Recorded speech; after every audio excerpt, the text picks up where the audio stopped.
Hello दोस्तों, कैसे हैं आप लोग। आई होप आप लोग बहुत अच्छे होंगे। आज की कहानी है 1000 में मेरी बहना। बहन की शादी को 12 साल हो चुके थे। उसका ससुराल पड़ोस के गांव में था, लेकिन मैं अब तक उसके घर नहीं गया था।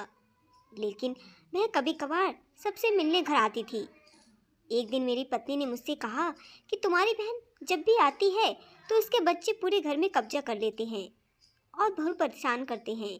पूरे घर में सामान भी फैला देते हैं। खर्चा तो 2 गुना बढ़ जाता है। तुम्हारी माँ तो चोरी चुपके से उसे साबुन, वॉशिंग पाउडर, चावल, दाल ये सब चीज़ें देती रहती है। ये सब सुनकर मुझे बहुत गुस्सा आया। मैंने मुश्किल से घर का खर्चा चला पाता था और मेरी माँ मेरी बहन को सब कुछ दे देती थी। एक बार बहन घर आई थी, तभी उसके बेटे ने टीवी का रिमोट तोड़ दिया। मुझे बहुत गुस्सा आया और मैंने अपनी माँ से कहा कि दीदी को ऐसे बार बार घर नहीं आना चाहिए, बस दिवाली पर ही आया करे और जो मुझे झोला भर के सामान देती हो वह भी बंद कर दो। माँ ने कुछ भी नहीं कहा, पर बहन ने सब कुछ सुन लिया था। लेकिन वह भी कुछ नहीं बोली। 4 बज चुके थे। उसने अपने बेटे को तैयार किया और कहा, भाभी मुझे इस बस स्टॉप पर छोड़ दो। मैंने ऐसे ही झूठ मूठ दीदी को बोला, जा रही हूँ दीदी, कुछ दिन और रुक कर जाती हूँ। उसने मुस्कुराते हुए कहा, अरे नहीं, बच्चों की छुट्टियाँ ख़त्म हो रही हैं, हमें जाना चाहिए।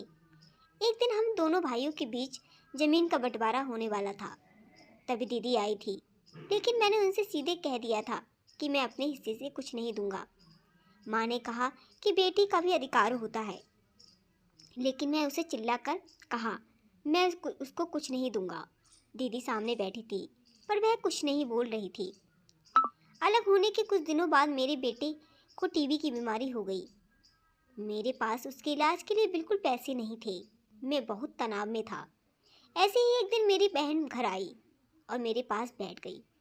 उसने अपना हाथ मेरे सिर पर फेरा और कहा, तुम तनाव में क्यों हो, क्या है?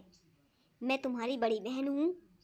मैंने तुम्हें बचपन से पाला है, तुम्हें जानती हूँ, और तुम मुझसे भी ज़्यादा बड़े दिखते हो। उसने अपने हाथों से सोने की चूड़ियाँ निकाली और मेरे हाथों में दे दी। उसने कहा, तुम पागल हो, तुम ऐसे ही टेंशन ले रही हो, ये चूड़ियाँ लो और अब अपने बच्चे का इलाज करो। वह धीरे से बोली, चूड़ी के बारे में किसी को मत बताना, तुम्हें मेरी कसम है। उसने फिर से अपना हाथ मेरे सिर पर फेर दिया। उसने मुझे 1000 रुपये दिए।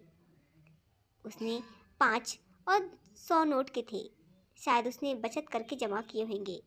ये सब जेब में रखते हुए बोली, बच्चों को चाहिए वो ले लो, इस पर इस पर इस तरह की टेंशन मत बैठा करो।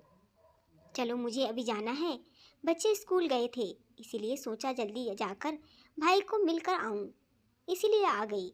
अभी मेरा ध्यान दीदी के पैरों पर गया। उसमें टूटी हुई चप्पल पहन रखी थी, पुराना दुपट्टा पहना था।